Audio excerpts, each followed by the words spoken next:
Meus irmãos, a paz do Senhor, chegamos à nossa segunda videoaula das lições de adulto, nosso primeiro trimestre de 2022, onde estamos estudando sobre o seguinte assunto: aviva a tua obra, o chamado das Escrituras ao quebrantamento e ao poder de Deus. Já estudamos e aprendemos na lição passada que avivamento pode ser definido como o retorno aos princípios que caracterizavam ou que caracterizam a igreja primitiva. Ou seja, é o retorno à Bíblia como a nossa única regra de fé e prática, é o retorno a uma vida de oração, como a mais bela expressão do sacerdócio universal do cristão, é o retorno às experiências genuínas com Cristo, sem as quais nós não existiríamos como corpo místico do nosso Salvador. É o retorno à grande comissão: ide por todo o mundo, pregai o Evangelho a toda criatura. Na lição de hoje estaremos estudando o seguinte assunto: o avivamento no Antigo Testamento. Êxodo 34, versículo de número 10, parte A. Então disse: eis que eu faço um concerto, farei diante de todo o teu povo maravilhas que nunca foram feitas em toda a terra, nem entre gente alguma. Nosso Deus faz promessa, o nosso Deus mostra que é Ele que move todas as coisas, Ele que age, Ele que opera, Ele que faz maravilha. E com avivamento não é diferente. Nenhum homem pode produzir avivamento, somente Deus Todo-Poderoso. Leitura, verdade prática. A Bíblia revela que Deus responde ao seu povo com muitos avivamentos como resposta às orações e súplica. Veja como é importante uma vida de oração, uma vida de súplica, porque há muitas coisas que só Deus faz.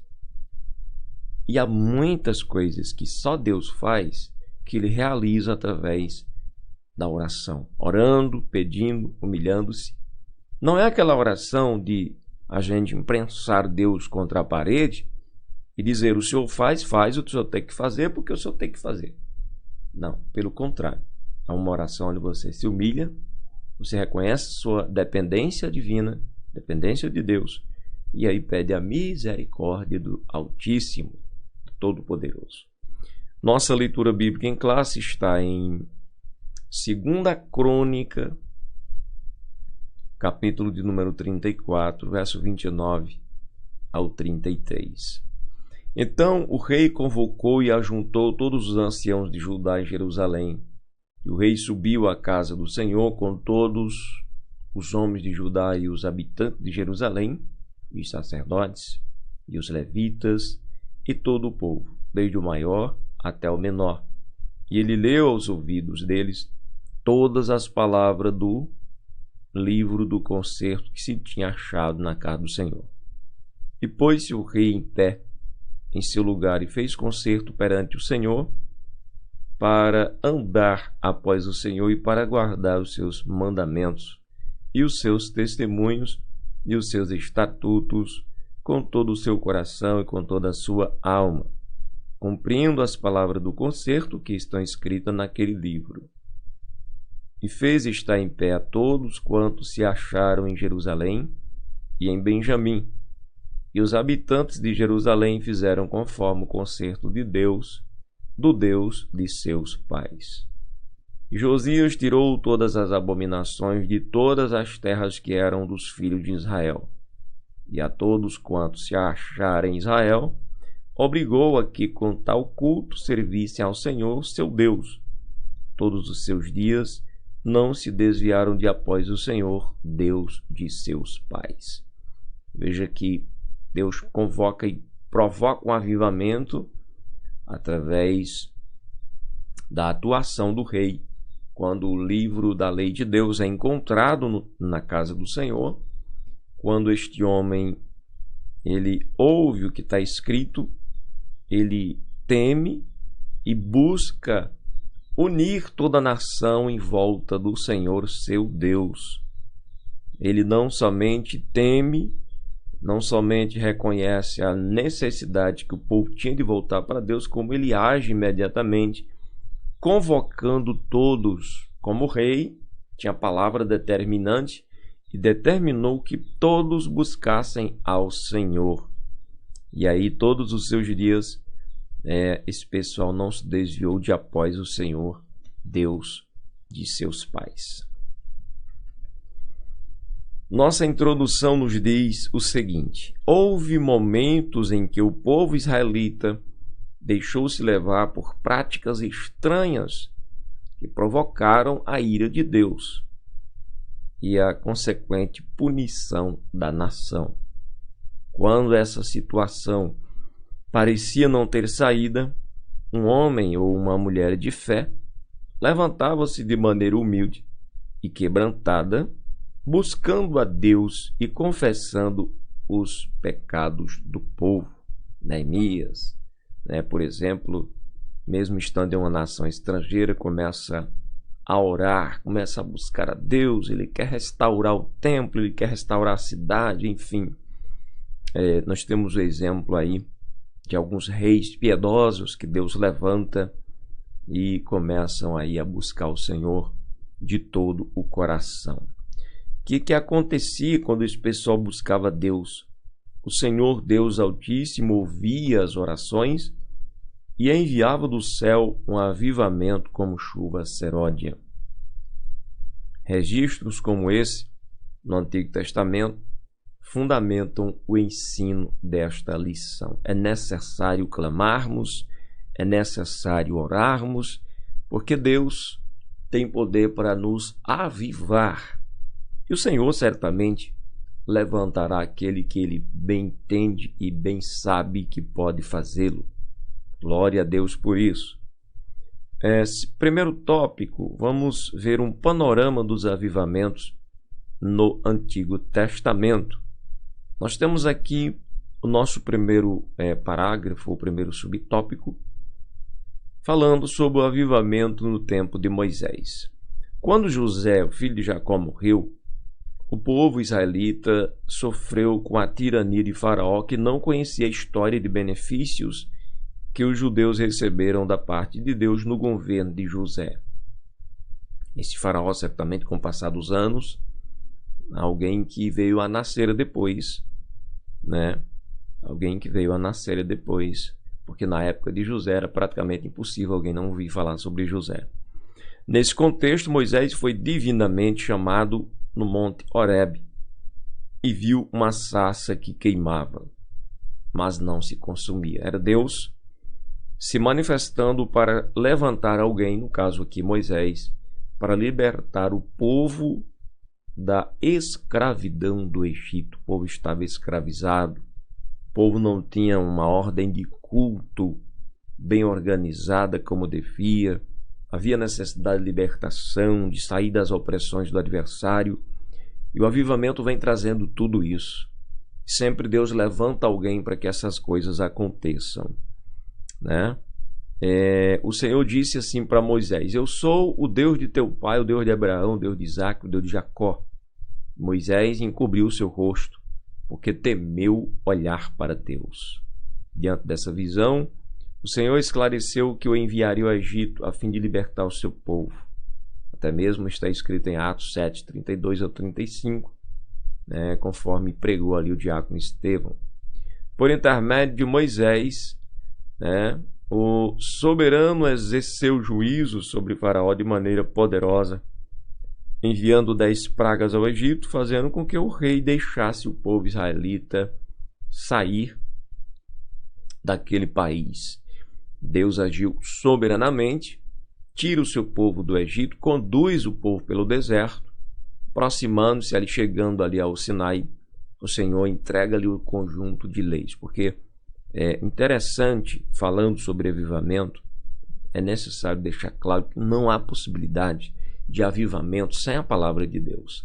Veja que Deus liberta o povo do Egito, da escravidão, Mas lá no caminho, ainda antes de chegar na terra prometida, Deus já deu ao povo a sua lei. Deus já deu ao povo a sua palavra. Porque é impossível, né, seguir o Senhor, servir ao Senhor, se manter na presença de Deus sem guardar o princípio da palavra de Deus. Era assim e continua sendo assim nos dias atuais. Não dá para tentar de outra forma. Tem até como tentar, mas não dá certo, não funciona. Segundo subtópico, ele vai falar sobre o avivamento no tempo de Samuel. Veja que Deus usou o profeta Samuel para denunciar a maldade do povo rebelde, a apostasia e o desprezo pelo sagrado no tempo do sacerdote Eli. Nós encontramos essa leitura em 1 Samuel 3:13, verso 14, verso 20, verso 21. Então, uma guerra contra os filisteus se instalou na região de Efraim, Ebenezer, e os israelitas foram derrotados. Resultado: a arca foi tomada, os filhos de Eli, que eram sacerdotes, foram mortos, e ao saber da tragédia com seus filhos, bem como da tomada da arca pelos filisteus, o sumo sacerdote Eli também morreu. Ele cai da cadeira, quebra o pescoço e morre. Foi no contexto desses acontecimentos que Samuel exortou os israelitas ao arrependimento. Por que estava acontecendo tanta tragédia? Por que tanta coisa ruim acontecendo? Porque o santo, né, estava sendo profanado.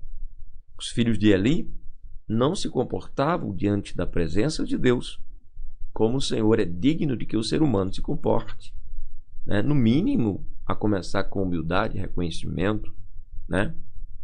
Curvando-se, inclinando-se diante do Senhor, se rendendo aos seus pés, abandonando suas práticas pecaminosas. Pelo contrário, os filhos de Eli faziam era transgredir, pecar, ali na presença do próprio Deus, no próprio tabernáculo do Senhor. O que trouxe aí essa tragédia sobre aquele povo de então. O que faltava? Faltava quebrantamento, faltava arrependimento. Então Deus levanta Samuel para pregar isso, para anunciar isto.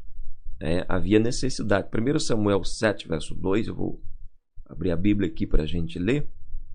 1 Samuel, capítulo de número 7, versículo de número 2. Vamos fazer essa leitura. Nos diz o seguinte: e sucedeu que desde aquele dia a arca ficou em Kiriat Jearim. Tantos dias se passaram que até chegaram 20 anos, e lamentava toda a casa de Israel pelo Senhor. Então falou Samuel a toda a casa de Israel, dizendo: se com todo o vosso coração vos converterdes ao Senhor, tirai dentre vós os deuses estranhos e os astarotes. Eles estavam ali servindo a vários deuses com imagens de escultura. E preparai o vosso coração ao Senhor e servi a Ele só. Veja o que é avivamento, né? A convocação para servir a Ele, ao Senhor, só ao Senhor. E vos livrará da mão dos filisteus. Então os filhos de Israel tiraram de si os Baalins e os Astarotes e serviram só ao Senhor. Disse mais Samuel: congregai a todo o Israel em Mispá, e orarei por vós ao Senhor.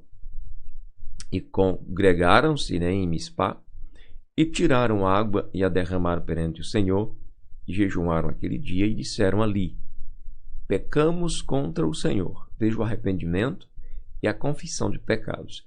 E julgava Samuel os filhos de Israel em Mispá. Então, o que nós temos aqui?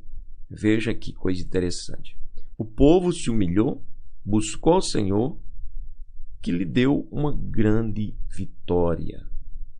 A partir do versículo 10, a gente vê Deus concedendo vitória. E sucedeu que, estando Samuel sacrificando o holocausto, os filisteus, quer dizer, os inimigos, chegaram à peleja contra Israel, e trovejou o Senhor aquele dia com grande estrondo sobre os filisteus, e os confundiu de tal modo que foram derrotados diante dos filhos de Israel. Quer dizer, o que podemos aplicar nos dias atuais? Nós temos inimigos, né? Não me refiro a pessoas, a seres humanos, porque a Bíblia é clara ao dizer que a nossa guerra não é contra carne nem contra sangue, mas contra principados, potestades, forças do mal desse mundo tenebroso. Como vencê-los?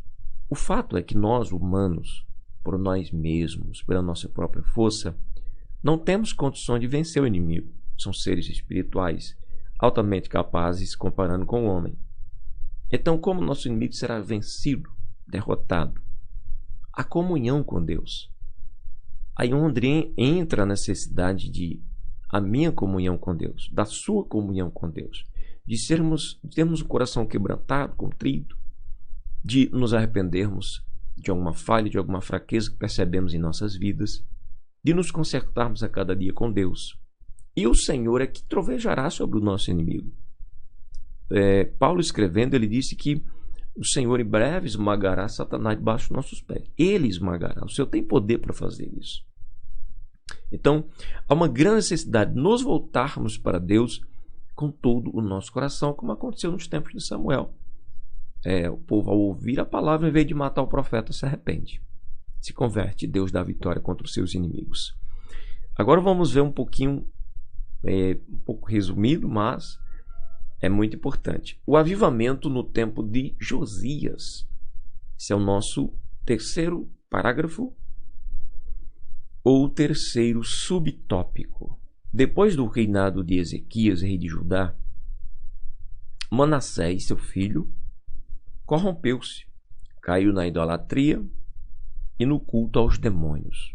Manassés fez coisas muito atrozes, praticou muitas atrocidades. Eram coisas absurdas, no mínimo, posso dizer assim. Eram coisas realmente dignas de morte para esse homem aqui. Manassés, seu filho, o filho de Ezequias, corrompeu-se, caiu em idolatria e no culto aos demônios. Ergueu altares nos pátios da casa do Senhor, fez passar seus filhos pelo fogo. Veja que ele chega a matar o próprio filho, algo absurdo de se pensar até mesmo, e usou de práticas ocultistas. A gente encontra essas informações em 2 Crônica 33, do verso 1 ao 10. Como punição, Deus enviou exércitos assírios para o prenderem com cadeias. Entretanto, Manassés se arrependeu. Olha como é importante o arrependimento. Aqui falamos não somente de um remorso, não falamos aqui de um sentimento de culpa, mas falamos de arrependimento. O que é isso? Mudança de mente. Mudando de mente muda atitude. Atitudes, Arrependimento. Parei, Deus. Estava errado, Senhor. Reconheço. Parei aqui, não faço mais. Isto é arrependimento. Em seguida, ele ora, ele implora, ele suplica o favor de Deus. Olha, se você deseja resposta de oração, se nós desejamos resposta de oração, precisa se arrepender e orar. Orar sem arrependimento, não há resposta divina. O profeta Isaías fala a respeito, no capítulo 59, quando ele diz que o ouvido do Senhor não está gravado para não poder ouvir. São as iniquidades e os pecados que faz separação entre o homem e Deus. Então, como que esses pecados caem? Quando o homem se arrepende, muda de mente, deixa, abandona. Deus ouviu sua oração, lhe restituiu o reino. Encontramos isso na leitura que segue, no capítulo 33, verso 11 ao 13. Após a morte de Manassés, seu filho Amon reinou em seu lugar. Infelizmente, esse rei não seguiu o exemplo do pai e governou de maneira corrupta. Por isso, seus servos o mataram e o povo declarou Josias rei em seu lugar. Diante desse momento incerto, o rei Josias realizou uma verdadeira reforma espiritual na vida da nação de Israel. Ele derrubou altares que eram dedicados aos demônios, destruiu imagens de esculturas e estendeu essas medidas saneadoras a outras cidades. Ele mesmo ficou à frente. Veja como o homem estava bem disposto, né, dessas ações para levar o povo de volta aos pés do Senhor. Tem que retirar o obstáculo, tem que retirar o entulho do caminho para que o povo se volte para Deus, né? E era necessário tirar aqui a idolatria. A situação espiritual era tão decadente que até o livro da lei havia se perdido no templo. Ora, eles com tantos ídolos, eles com tantas imagens de deuses pagãos, certamente não tinha como eles amarem e quererem ao Senhor. Não tinha como eles terem prazer na lei de Deus. Porque a partir do momento que você encontra outra coisa e entrega o seu coração a esta outra coisa, você abandona o que é genuíno, o que é verdadeiro, que é o Senhor e a sua preciosa palavra. Então o livro foi achado, perdido aonde? Olha só, no templo. No templo, mas foi achado durante as obras do santuário. Estavam reformando ali, né, ajeitando umas coisas e findaram encontrando o livro da lei. Assim o Altíssimo usou a reforma do rei Josias para conduzir o povo a um novo avivamento espiritual. Quando o rei tem a oportunidade de ouvir a palavra de Deus aos seus ouvidos, ele rasga suas vestes e começa a buscar a misericórdia de Deus para ele e também sobre toda a nação. Amém? Então, nos dias atuais não é diferente. O avivamento traz pureza espiritual sobre as nossas vidas, porque nos purifica de todo o sincretismo religioso, de toda mistura de crenças, nos purifica de todo tipo de engodo, de engano, nos liberta dos ídolos modernos, aquilo que nos afasta e prende o nosso coração distante do seu nosso Deus. Então, um avivamento espiritual é algo extremamente necessário para os nossos dias e é algo que realmente vem para nos chegar mais perto de Deus, porque Deus, de fato, é todo suficiente para as nossas vidas. Às vezes a gente fica buscando outras coisas, querendo complementar com a coisinha daqui e dali. Nada complementa. Nada. Você é feliz, você é completo quando você anda com Deus. Oh, glória. Tópico 2. Confissão de pecados e retorno à palavra de Deus. Isto é extremamente necessário. O chamado de Neemias. Vamos falar sobre o chamado, né, de Neemias neste tópico. Neemias se achava na função de copeiro do rei Artaxerxes, da Pérsia, quando foi informado da miséria em que a cidade de Jerusalém se encontrava. Apesar de o templo estar reconstruído, os muros da cidade estavam fendidos, suas portas queimadas a fogo. Neemias orou durante 4 meses com grande lamentação. Encontramos isto em Neemias 1, versículo 4. Neemias ora intensamente. Neemias busca a presença de Deus intensamente, pensando no bem da sua nação, pensando na honra do seu Deus. Veja que Neemias estava muito bem, era copeiro do rei, era um cidadão de semblante alegre, era feliz. Então por que Neemias então se põe a buscar a Deus? Porque ele viu que a cidade dos seus pais, tudo destruído. Então ele se põe a buscar, né, por amor à sua nação, por amor aos seus irmãos, né, ali de Israel. A confissão de pecados. E faço confissão pelos pecados dos filhos de Israel que pecamos contra ti. Também eu e a casa de meu pai pecamos. Veja como é importante essa questão aqui, essa parte. Esse foi um dos pontos altos da oração de Neemias. Na condição de um intercessor, ele se inclui entre os pecadores, mencionando a casa de seu próprio pai. Temos que ter esse cuidado, para não estar apontando, A igreja, é você que tem que se consertar.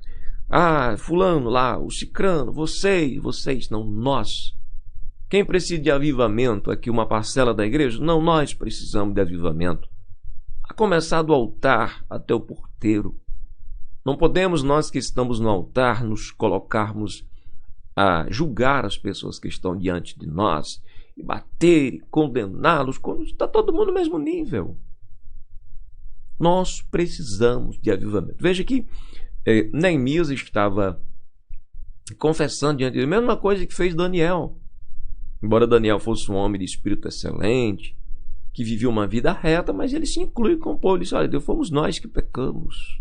Quer dizer, ele não se sente melhor, né, do que as demais pessoas. Ele confessa dizendo o seguinte mais, de todo nos corrompemos. Veja que ele inclui aqui, se coloca, né, junto, quando usa esse termo no plural. De todo nos corrompemos contra ti e não guardamos os mandamentos. Ele poderia estar dizendo, Deus, foram eles, a nação pecou contra ti, a nação abandonou teus mandamentos. Nós abandonamos os teus mandamentos. Nem os estatutos, nem os juízos que ordenaste a Moisés, teu servo. Guardamos nada, Deus, pecamos, transgredimos tudo. A confissão dos pecados é a condição indispensável para viver um verdadeiro avivamento espiritual. Olha, Deus não resiste a um ser humano se quebrantando na sua presença. Deus não resiste a um ser humano se humilhando aos seus pés, pedindo a sua ajuda, pedindo o seu socorro, confessando o seu estado, confessando a sua miséria espiritual. Deus não resiste. Ele não faria isso jamais. Seria demonstrar maldade, e não existe maldade em Deus. Pelo contrário, bondade, misericórdia, compaixão, graça são características, essência do próprio Deus. Então, quando o homem se arrepende, se humilha e deixa, com certeza alcança a misericórdia do céu. Terceiro subtópico, o avivamento pelo ensino. No tempo de Neemias, o ensino da palavra de Deus foi uma marca que precedeu o avivamento. Veja como precisamos investir no ensino da palavra de Deus. É muito importante que junto com o arrependimento e com a oração haja também o aprendizado da palavra do Senhor nosso Deus. Neemias mandou que fosse lida a palavra de modo didático, pausadamente, sem pressa, com calma, né? Para que o povo entendesse o que Deus requeria de suas vidas naquele momento crucial para a história judaica. Hoje estamos estudando sobre avivamento. O desejo dos professores da escola dominical levar ao povo, a todos em conjunto, todos ao mesmo tempo, essa realidade, para que todos nós entendamos, compreendamos a nossa necessidade de nos voltar cada vez mais para Deus. É necessário que o povo de Deus se lance para ouvir esses ensinamentos de superior importância. Além da leitura que era feita, explicavam-se o significado de cada expressão e o povo entendeu. O que acontece quando o povo entende a palavra? Qual o resultado? Sobreveio um poderoso avivamento sobre o povo. Houve quebrantamento verdadeiro. Houve arrependimento. Houve abandono de pecados. Houve também alegria e festas. Olha só que coisa linda, que coisa interessante. Nós vemos aqui, através desse ensinamento, que a alegria vem quando a gente se acerta com Deus. Quando a gente se conserta, quando se quebranta, quando se humilha, quando se confessa ali, confessa os seus pecados diante do Senhor, se volta para a palavra de Deus, e aí, alegria. O resultado é esse. Eu creio que muitos que me ouvem agora já participaram disso. a alegria do Senhor. Ali, na praça principal, diante da porta das águas, iniciou-se, um poderoso avivamento na história de Jerusalém pós-exílio. Terceiro tópico para terminarmos: o avivamento e a palavra de Deus. A palavra de Deus corrige, primeiro subtópico. No Novo Testamento há um padrão de culto a Deus, de decência e ordem, como diz o apóstolo Paulo. 1 Coríntios 14, 26. Que fareis, pois, irmãos, quando vos ajuntais? Cada um de vós tem salmo, tem doutrina, quer dizer, ensinamento, tem revelação, tem língua, tem interpretação. Faça-se tudo para edificação. Veja que o que marca essa orientação apostólica não é o exibicionismo espiritual ou mero emocionalismo, nem as expressões irreverentes no culto. Aqui, há orientação para um culto avivado de acordo com a palavra de Deus. Porque não pode surgir algo ou alguém para tirar a atenção do povo do próprio Deus. O correto é que, em meio a um avivamento, se de fato é um avivamento, o povo está voltando-se para Deus, literalmente. E nada pode ser diferente. Nesse culto, Deus pode enviar um avivamento genuíno como resposta ao quebrantamento espiritual e às orações do povo de Deus. É o povo se reunir para ter um encontro real com Deus. Deus está pronto a nos conceder esta graça. Cuidados com o formalismo, para terminar.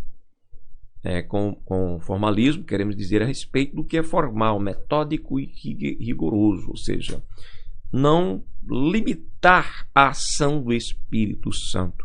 O Espírito Santo tem liberdade de ação.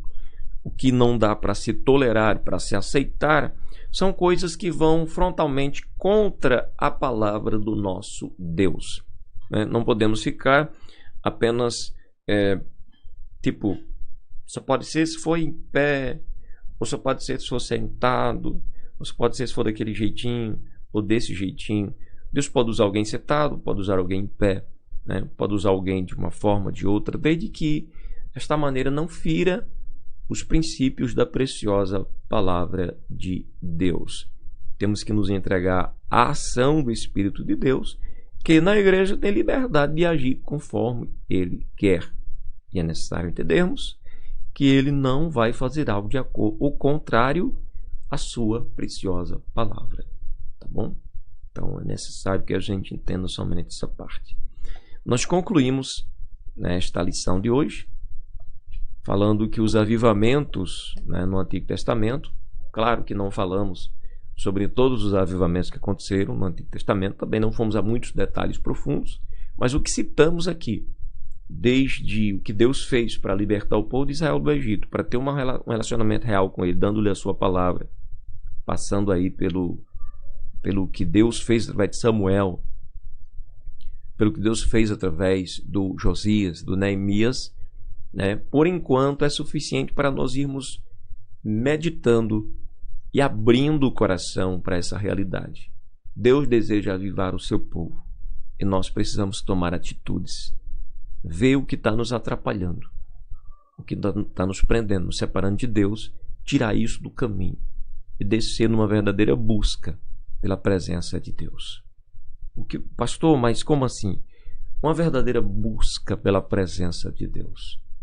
Não dobrar os joelhos pensando, Deus, eu quero falar língua, quero falar língua, quero falar língua, quero falar língua. Que às vezes o cristão se prende apenas em buscar a manifestação de algum dom, quando de fato o que ele precisa é buscar em Deus o avivamento do seu coração, para que o seu coração arda, queime de prazer e de alegria pelo seu Deus, pela sua palavra, pela prática diária, pelo viver diário com o Senhor.